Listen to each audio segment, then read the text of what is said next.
Barcelona, who take the 2-0 win after what was definitely not an easy match for them. But as we know, it is a derby and the form goes out the window. So Barcelona pretty much pick up where they left off back in 2025, and that is with a big win. So they are sitting pretty at the top of the table. Real Madrid in action tomorrow.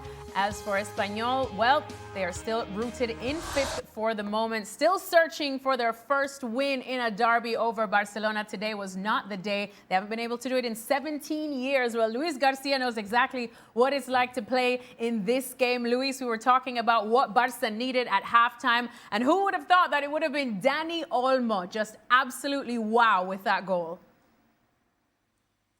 Yeah, exactly. I will say that Fermín López, we talked about him at the halftime. They needed Barcelona, this kind of player who are unpredictable. That fantastic turn to open the space, then arriving with that speed and power to inside the box to make that other assist. I think it was needed, something different, because so far we saw a very, very plain Barcelona. Not many options in the first 45 and not many options actually in the second 45. The score, I think, doesn't say what we saw in those 90 minutes. I think the Espanyol deserved something today. It was outstanding, Joan Garcia on the goal for Barcelona, but definitely Espanyol played their game. They were strong at the back, very solid, very good in transition. They were fantastic. Peremilla, Roberto, it was a little bit unfortunate. I think they had that option of scoring the first one, but it was a little bit greedy. They kept the ball. Selfishness is not the best option when you play against Barcelona. But in the end, it was Barcelona the one who took the first goal and the 3 points. But again, I think Barcelona needs to continue improving. It's a good result. 4 times in a row scoring 2 goals and not considered that something good, but definitely not what we saw today. It wasn't enough to play a good performance overall. All right, so the substitutes making all the difference there for Barcelona in this one, Ali. But overall, deserved win for them? Yeah. Still not convinced? Yeah.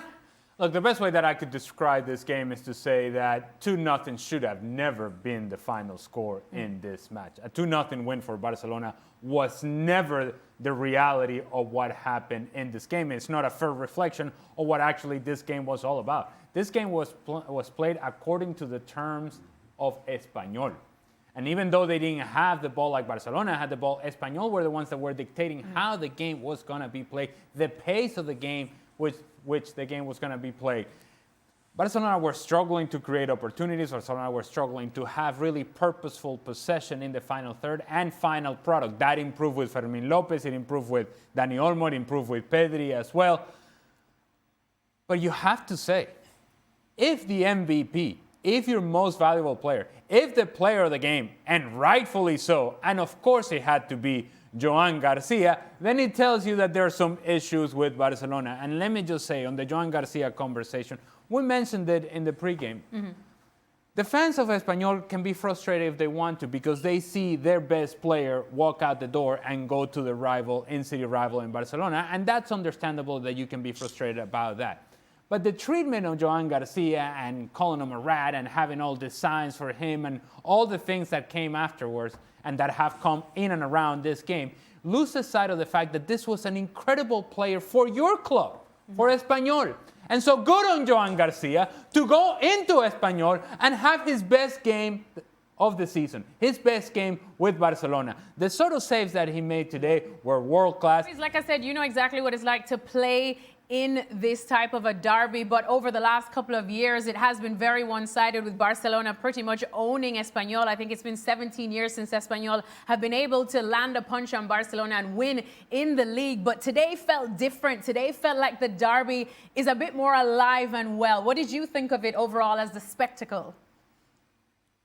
No, definitely. I think that the Espanyol is being getting closer and closer. And this year, we saw what Manolo González did with Espanyol last year, and we saw what they were doing during the previous of this season. It's a very solid team. They know what they are doing. They know that those patterns of play that we've seen today, breaking the line of the high line of Barcelona, the wide players very open up and making the runs. Fantastic fullbacks, very solid at the back with the 2 very experienced centre backs. I think that Espanyol know what they are doing. That's why they are at the top of the table. A team that is trying not to be relegated, but right now I think they are more focusing on trying to get involved in the European competition for next year. So I think this kind of derby is the one that we want to watch, that they are tight, that they are difficult, because that's what the crowd deserves. And today I think the Espanyol, even though they didn't get any point, they should be proud of the team because they did a fantastic display.